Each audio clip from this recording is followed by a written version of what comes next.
할렐루야. 오늘 주일 일부에 오신 우리 모든 분들을 주님의 이름으로 간절히 축복합니다. 우리 특별히 이렇게 외쳐볼까요? 시작. 나는 수지 맞았습니다. 다시 한번 나는 수지 맞았습니다. 왜 그러냐면요, 오늘 고민을 참 많이 했어요. 그래서 주일 2부 예배가 청년주일로 1년에 한 번 드리는데 사도행전 강해를 이어가잖아요. 그래서 고민을 하다가 사도행전 강해를 잠시 중단하고 2부 말씀 청년주일로 말씀을 나눌까 이렇게 하나님 앞에 기도하다가 청년주일은 청년주일대로 말씀을 전하고 또 오늘 사도행전 강해로 이어가도록 그런 마음의 응답을 받았습니다. 그래서 1부에 오신 분들만 지난주에 이어서 사도행전 강해로 이어가고요. 그래서 오늘은 특별히 1부도 송출을 합니다. 우리 실시간 예배가 주일 2부 때만 송출이 되는데 오늘 특별히 부탁을 드릴게요. 아멘을 크게 합시다. 아멘. 아멘을 크게 하시면 여러분의 소리가 우리 실시간 예배로 지금 함께 예배드리는 모든 성도님들에게도 그대로 전달이 됩니다. 기도해 주시고 또 오늘 말씀 사도행전 말씀을 통해서 하나님 앞에 은혜 받는 시간 되기를 원합니다. 그래서 주일 2부에 오시는 성도님들은 유튜브 영상을 1부 거를 보셔야 돼요.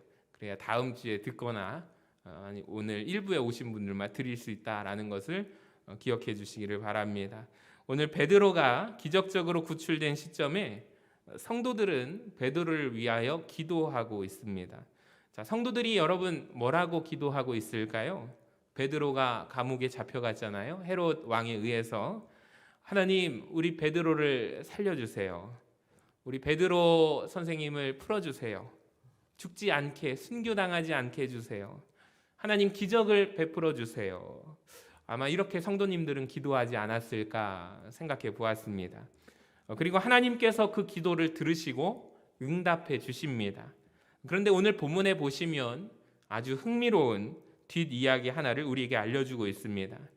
여러분, 알고 보니 그들이 열심히 기도는 하고 있지만 이런 생각을 가졌던 것 같아요. 자기들이 정작 기도했지만 우리의 기도가 응답될 것이다 라고 거기까지 생각하지는 못했던 것 같습니다. 이들은 성도님들은 어떻게 기도를 하는가? 철야 기도를 했습니다. 밤 늦게까지 기도하고 있었습니다. 그러니까 소위 오늘 우리로 치면은 중보 기도를 하고 있는 것이죠. 어쩌면 작정 기도를 며칠 동안 계속해서 했을지도 모릅니다. 베드로가 끌려간 순간부터 누군가가 우리 기도하자라고 해서 기도하고 작정 기도하고 중보와 철야를 했을지도 모르겠습니다. 왜냐하면 헤롯 왕이 야고보처럼 바로 순교를 칼로 쳐서 순고시키는 것이 아니라 이 베드로를 잡아놓은 후에 사람의 인간의 눈치를 보기에 6월절 이후에 처형하겠다라고 발표를 하잖아요. 그러니까 헤롯 왕은 굉장히 사람을 신경을 쓰고 여론을 신경 쓰는 정치꾼입니다. 그러니까 아마 그 전날까지 헤롯 왕이 6월절 이후에 처형하겠다라고 했으니 성도들은 아마 그 전날까지 작정 기도를 했을 것입니다. 그러니까 철야 기도하죠. 중보 기도하죠. 작정 기도를 하죠. 근데 정작 중요한 것은 자기들의 기도가 응답될 것이라고 거기까지 기대하지는 않았던 것 같아요. 베드로가 탈출하고 나서 마가의 집으로 달려갑니다.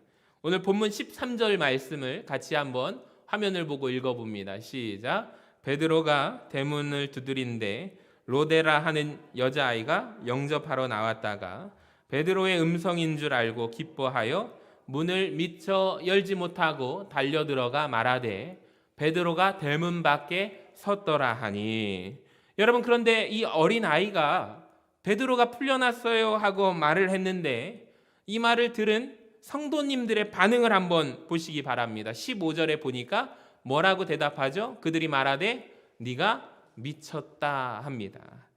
여러분, 베드로를 지금까지 풀어달라고 하나님 앞에 기도했음에도 불구하고 막상 베드로가 지금 감옥문에서 풀려 나와서 마가의 집에 도착해서 문을 두드리고 있는데 로데라고 하는 아이가 이 소리를 듣고 정말로 내가 베드로의 음성을 들었습니다 라고 강하게 이야기하고 있는데 그 말을 들은 어른들, 성도님들의 대답은 무엇이냐면 로데야, 네가 미쳤구나라고 대답을 합니다.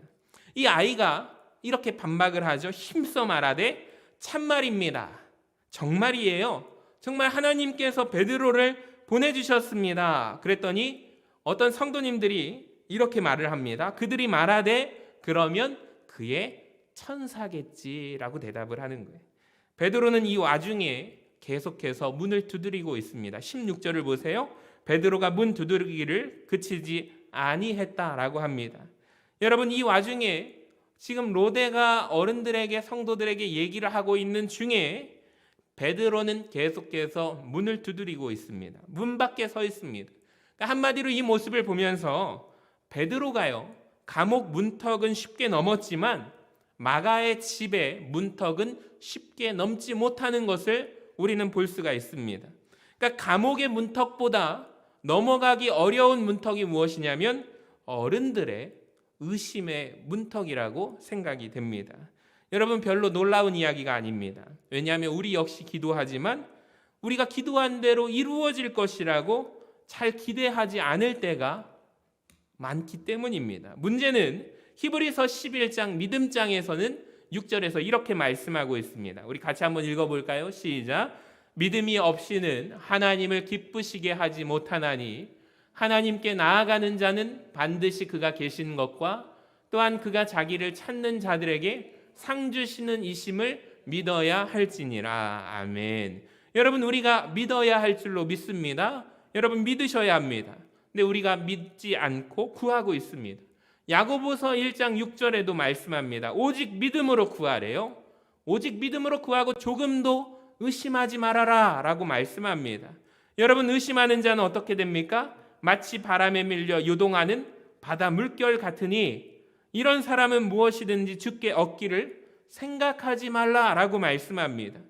여러분, 혹시 이 말씀처럼 우리도 혹시 이러지는 않습니까? 그런데 오늘 본문에 정말로 주님 앞에서 진실로 기도하고 하나님 앞에 기도하고 하나님이 응답해 주셨던 것을 진짜로 믿었던 한 아이가 있습니다. 성경이 기록하고 있는 로데라고 하는 아이입니다. 성경은 오늘 말씀을 자세히 보면 굳이 이 친구에 대해서, 로데라는 이 아이에 대해서 이 친구가 아이였다라는 것을 기록하고 있습니다. 여러분, 헬라어로 여자아이를 뜻하는 단어가 파이디스케라는 단어인데요, 어린 여자아이라는 뜻입니다. 예수님도 이런 말씀을 복음서에서 말씀하셨습니다. 너희가 돌이켜 어린아이가 되어라 라고 말씀을 하셨습니다. 로데를 보니까, 이 어린 여자아이를 보니까 왜 주님이 그렇게 우리에게 말씀하셨는지를 알 수 있을 것 같아요. 이 아이는 정말 믿고 기도했던 것 같습니다. 이 아이가 믿고 기도하니까 베드로가 지금 문 밖에서 문을 두드릴 때 하나님께서 베드로를 보내주셨나 보다 굳게 마음에 믿었던 거죠. 여러분, 그렇다면 제가 질문을 한번 드릴게요. 오늘 말씀을 보시면서 여러분, 그날 수많은 사람들이 모여서 기도를 했지만 하나님의 편에서 보면 하나님은 결국에 누구의 기도를 들어 응답해 주신 것일까요? 여러분, 한번 이 질문 앞에 우리가 서봐야 합니다. 아마 기대하지 않고 구했던 어른들의 기도보다 하나님께서 자기의 기도를 반드시 들어줄 것으로 믿고 기도했던 로데라는 여자아이의 기도를 하나님께서 들어 응답해 주신 줄로 믿습니다. 성경에 보니까 귀한 믿음을 소개하는데 보통 보면은 어린아이의 믿음을 귀하게 여기시고 순수한 믿음이라고 칭찬하십니다. 어린아이의 그 믿음, 하나님께서 그 어린아이의 속에서 가지고 있던 그 심령에 믿음을 보시고 역사하신 적이 성경 곳곳마다 나와 있는데요, 대표적으로 두 가지 경우를 뽑으라고 하면은 다윗을 제가 뽑을 수가 있어요. 이 다윗이 골리앗 앞에 나아갔을 때 10대 소년이었는데 정말로 큰 믿음을 가지고 나갔습니다. 뭐라고 외쳐요? 모두가 벌벌 두려워하고 골리앗 앞에서 머리만 빼꼼히 내밀고 숨어버린 이스라엘 백성들 앞에서 다윗이 강하게 외치고 나가죠. 저 할례 받지 못한 자가 누구이기에 하나님의 군대를 모욕하고 무시하느냐고 어린 소년이 믿음을 가지고 하나님 앞에 나아갑니다. 여러분, 어른들의 입에서는 이 말이 나올 수 없는 말입니다. 여러분, 다윗이 어린아이의 믿음, 하나님은 살아계시고 역사하신다는 그 믿음의 확신이 있었기 때문에 하나님께서 다윗의 믿음을 보시고 역사하신 줄로 믿습니다. 두 번째 아이의 믿음 중에 크게 칭찬하신 믿음은 오병이어의 기적의 도구로 쓰임받았던 어린아이의 한 도시락이었죠. 여러분, 자기의 것을 주님 앞에 드렸던 그 어린아이의 믿음, 어른들의 입장에서 절대로 이렇게 하지 못합니다. 왜 그러냐면 어른들은 이게 알거든요. 얼마나 작고 보잘것없는지를 알잖아요. 그러니까 이게 얼마나 될까?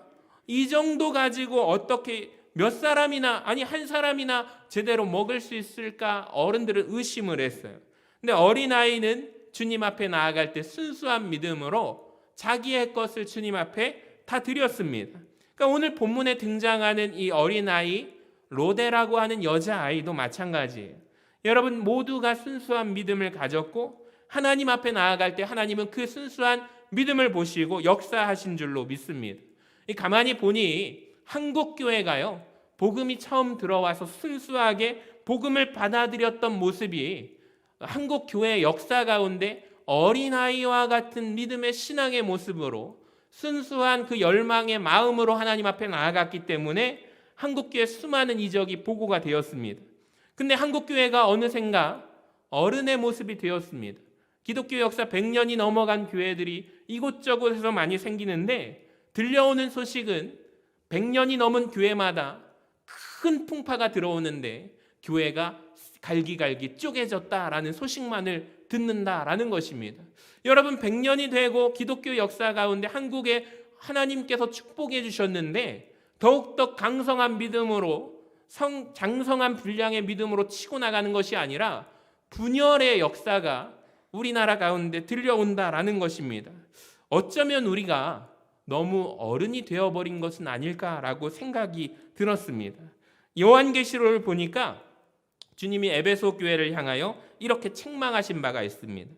그러나 너를 책망할 것이 있나니 너는 처음 사랑을 버렸느니라. 여러분, 혹시 이 말씀이 우리의 처음 순수했던 그 믿음을 버렸느니라 라는 말씀으로 들리지는 않으십니까? 5절을 보세요. 그러므로 어디에서 떨어졌는지를 생각하고 회개하여 처음 행위를 가지래요. 만일 그리하지 아니하고 회개하지 아니하면 내가 너에게 가서 너의 촛대를 그 자리에서 옮기리라 말씀하십니다. 그러니까 에베소 교회도 처음에 어린아이와 같던 모습, 순수한 믿음, 처음 믿음을 버렸던 것 같습니다.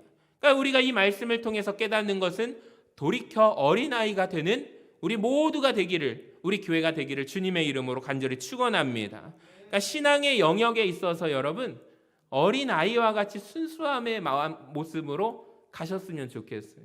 저는 참 그 교회에서 사역을 할 때마다 저를 목사가 있기까지 부모님의 기도도 있었지만 교회 안에서 순수하게 믿음을 지켜 보여주신 그 믿음, 하나님 앞에 최고의 모습을 드렸던 우리 신앙의 선배들의 어르신 권사님들의 모습을 참 많이 보고 또 저를 단련시켰던 것 같습니다.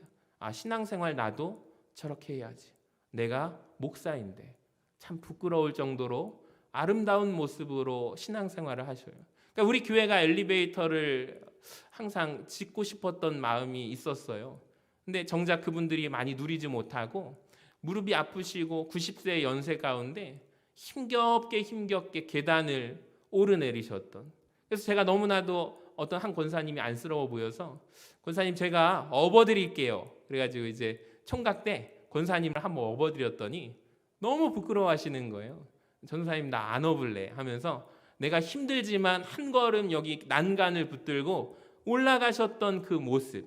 그리고 주일이 되면요, 여러분, 어떤 집사님은 토요일마다 꼭 목욕탕을 가세요.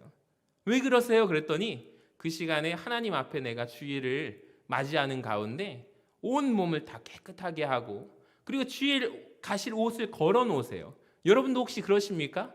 그 교회가 어느 교회인지 아십니까? 우리 교회예요. 전주 서신교회. 그리고 제일 예쁜 깨끗하게 제일 좋은 옷을 꺼내서 주일이면은 그 옷을 입고 가시겠다고. 근데 대부분 그 어르신 권사님들이 옛날에 입었던 옷이 하얀색이에요.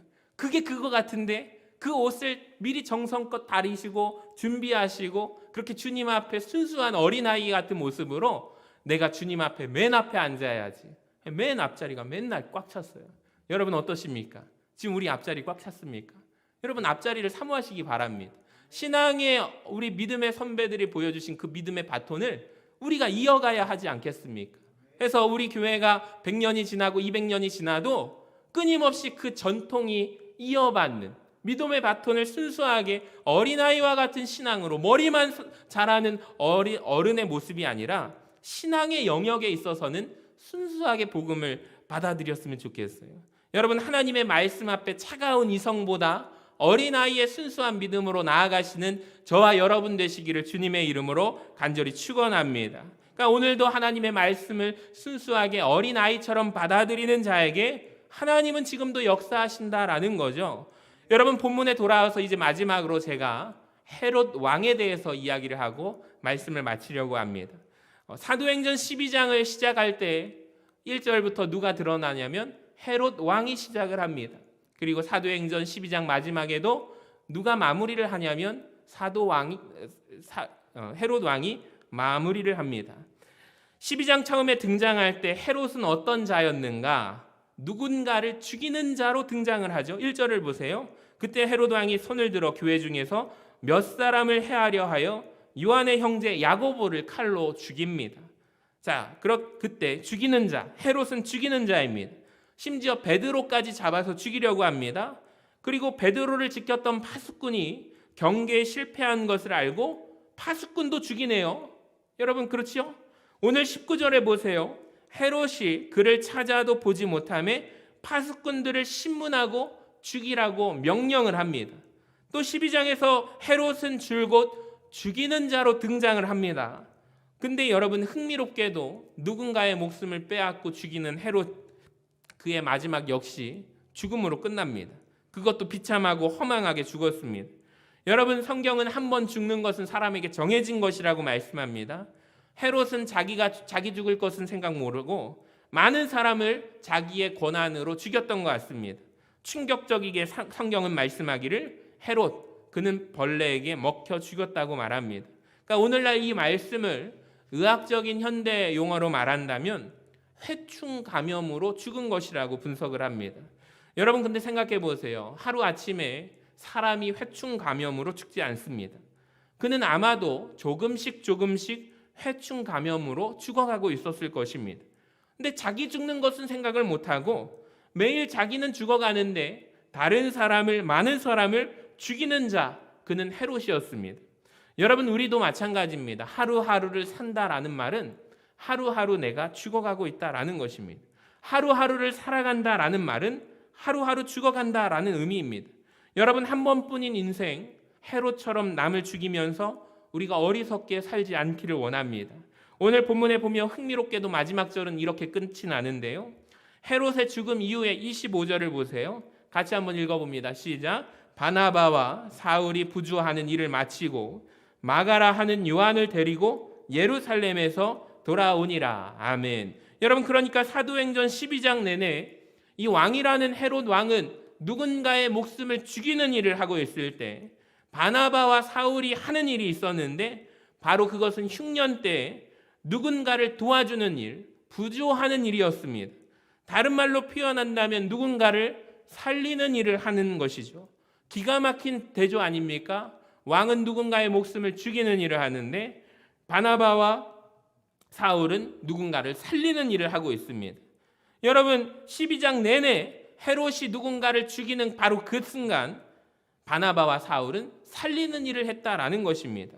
같은 시간, 같은 공간, 같은 삶을 살아가는데 삶의 궤적은 전혀 다르다라는 것입니다. 여러분 성경은 항상 대조를 합니다. 죽이는 자가 있다면 살리는 자에 대해서 말씀을 합니다. 같은 시간에 살리는 자가 있고 죽이는 자를 소개합니다. 출애굽기 1장에 보시면 마지막 절에 이런 구절이 등장합니다. 바로 왕이 누구든지 남자 아기는 나일간에 던져서 죽여라 라고 명령을 합니다. 바로 그때 누군가 아이들을 살리려고 하는 산파 두 사람의 이름이 성경에 기록되고 소개됩니다. 십브라와 부아라고 하는 산파입니다. 여러분 누군가는 왕은 죽이는 자고 시브라와 부와 산파는 누군가를 살리는 자입니다. 기가 막힌 대조 아닙니까? 여러분, 오늘도 마찬가지입니다. 헤롯은 누군가를 죽이지만 바나바와 사울은 누군가를 살립니다. 여러분, 우리 한 번뿐인 인생 살림꾼이 되시기를 바랍니다. 그래서 우리 교회에서 맨날 서신 살림의 꽃을 피우자라고 하는 것이 무슨 뜻이냐면, 여러분, 우리 인생 가운데 내가 예수를 믿어서 살리는 자인데, 그렇다면 우리 입술 속에 예수님의 말씀의 권세가 나에게 주어졌는데 우리의 말을 통해서 누군가를 죽이는 일을 하지 말자라는 것입니다. 교회 안에서 분열하는 역사가 일어나지 말자라고 하는 것입니다. 여러분, 믿으십니까? 하나님께서 우리에게 살림의 권세를 주셨습니다. 여러분, 우리가 예수를 믿었으면 우리가 가는 곳마다 살아남의 살림의 역사가 일어나기를 원합니다. 이것이 바로 예수 살림의 꽃을 피우는 것. 정말 그래요. 부모님의 입에서 자녀들에게 향한 말을 점검하면, 문제 있는 가정 속에 부모의 말을 점검하면 자녀를 죽이는 말을 합니다. 근데 자녀를 살리는 말을 하는 가정은요, 여러분, 부와 명예가 상관이 없습니다. 비록 어려울지라도 그 가운데서 부모의 살림의 말을 통하여 자녀들이 잘됨의 역사가 일어나게 되는 거죠. 서로 형제 우애를 하지 말라고 해도 서로가 챙기는 것입니다. 왜 그럴까요? 부모의 말의 권세로 자녀들도 영향을 받기 때문입니다. 부부관계도 마찬가지입니다. 남편의 말, 그 말이 아내를 살릴 수 있고 죽일 수 있습니다. 아내의 말, 남편을 살릴 수 있고 죽일 수가 있습니다. 그러니까 그 우리의 말의 힘에 따라서 가정이 천국이 되기도 하고 지옥이 되기도 하는 거예요. 여러분, 우리의 입술을 점검하시기를 바랍니다. 나는 살리는 자인가? 나는 분열시키고 죽이는 자인가? 여러분, 한 번뿐인 인생, 헤롯 왕처럼, 바로 왕처럼 왕이라는 사람들이 목숨을 빼앗고 죽이는 역할을 하지만, 여러분, 바나바와 사울, 예수님을 믿었던 사람, 두 사람의 산파의 이름, 누군가를 살리는 데 쓰임받았다라는 것입니다. 바라기는 우리도 순수한 롯의 믿음처럼 우리가 살리는 사람들이 되기를 원합니다. 여러분, 오늘 마지막 성경에 이렇게 말씀합니다. 24절을 같이 한번 읽어봅니다. 시작. 하나님의 말씀은 흥왕하여 더하더라. 아멘. 오늘 이 말씀도 은혜가 되지만 영어 성경의 밑에 번역이 의미심장한데요. 하나님의 말씀이 계속 성장하고 계속해서 퍼져나가니라 라고 말씀합니다. 여러분, 하나님의 말씀이 퍼져나가는 은혜가 우리를 살립니다. 우리에게 행복을 주는 것입니다. 오늘 이 말씀을 마음에 새기고 한 주간 믿음으로 살림꾼으로 살아가는 우리 예수의 살림꾼들이 되시기를 주님의 이름으로 간절히 축원합니다.